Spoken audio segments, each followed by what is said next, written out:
Today we've started the first install of the new Avino product that we've started using, which is a timber aluminium composite window.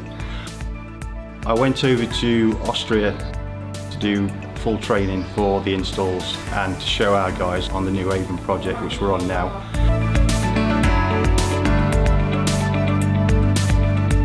We took delivery yesterday at 3-4 o'clock. We've unloaded the windows and today we've started an installation on the extension to the new project. It's a nice robust system.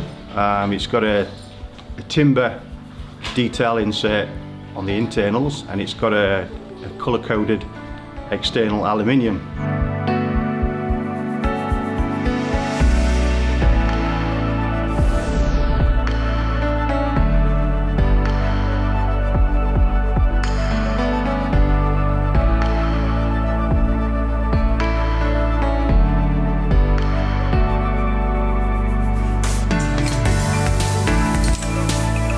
All the glass and the framing detail is very easy to use. I'd say that it's probably one of the best systems that we've ever come across.